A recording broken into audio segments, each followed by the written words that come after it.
வரலாறு படிச்ச இந்திய அணி உலகக்கோப்பை 2026 வெற்றியாளராக இருக்காங்க. இது உண்மையிலேயே ஒரு வேற லெவல் விஷயம். நியூசிலாந்து மாதிரி இருக்க ஒரு அணியை பீட் பண்ணி இந்த ஒரு விஷயத்தை அடைஞ்சிருக்காங்க. என்ன நடந்துச்சு முழுசா பார்க்கலாம். Hello guys, welcome to Belinders Tamil. இந்தியாவுக்கு இந்த மேட்ச் ஆடுறதுக்கு முன்னாடி ஏகப்பட்ட கேள்விகள் இருந்துச்சு. முதல் கேள்வியே இந்திய அணி அகமதாபாத் ஸ்டேடியத்தில் ஜெயிக்குமான்ற ஒரு கேள்வி. அடுத்த கேள்வி என்ன இருந்துச்சுன்னா, நியூசிலாந்து கூட இதுலயும் T20s அவங்க ஜெயிச்சதே இல்லை ICC டோர்னமெண்ட்ல. எல்லா வரலாறையும் இந்திய அணி மாத்திச்சு. T20 வேர்ல்டு கப்ல 3வது முறை இந்திய அணி சாம்பியன் ஆனாங்க.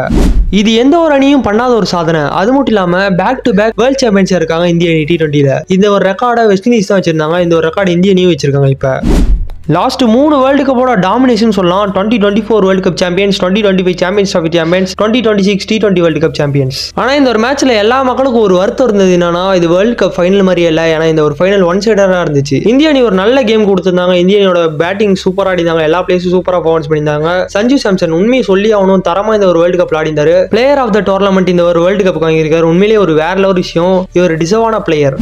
அடுத்து இஷான் கிஷன் சொல்லி ஆகணும். இஷான் கிஷன் வேற லெவலில் இந்த வேர்ல்டு கப் பர்ஃபார்மன்ஸ் பண்ணியிருந்தாரு. உண்மையிலேயே ஒரு நல்ல பிளேயரா கம்பேக் கொடுத்திருக்காரு. இன்னும் வரக்கூடிய இந்தியன் மேட்சஸ்ல இவரோட பர்ஃபார்மன்ஸ் வேற லெவலில் இருக்குன்னு நம்புறேன்.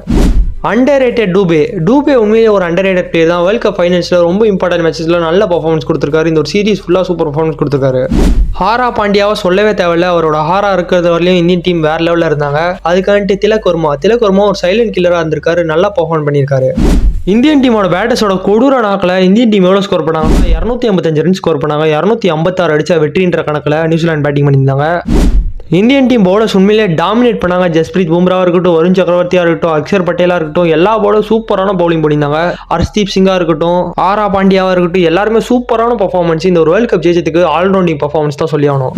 Coin have two side, other side New Zealand. உண்மையிலேயே வருத்தப்படக்கூடிய ஒரு விஷயம் தான். நியூசிலாந்து டீம் ரொம்ப கஷ்டப்பட்டு தான் இவ்வளவு தூரம் வந்தாங்க. ஒரு சவுத் ஆப்பிரிக்கா மாதிரி ஒரு டீமை தோக்கடிச்சு ஒரு நல்ல பர்ஃபார்மன்ஸ் பண்ணியிருந்தாங்க. இந்த T20 வேர்ல்டு கப்ல 2025 ஒரு நல்ல பர்ஃபார்மன்ஸ் கொடுத்திருந்தாங்க. அங்கேயும் ஃபைனல் இந்தியா கிட்ட தோத்தாங்க. இப்பயும் ஃபைனல்ல தோத்துருக்காங்க. வரக்கூடிய வேர்ல்டு கப் இன்னுமே ஸ்ட்ராங் ஆகிட்டு வருவாங்க நம்பலாம். எனக்கு நியூசிலாந்து டீமை பர்சனலா பிடிக்கும். அதுக்கான காரணம் என்னன்னா, அந்த டீம்ல பெஸ்ட் பிளேயர் ஏகப்பட்ட பிளேயர்லாம் இருக்க மாட்டாங்க.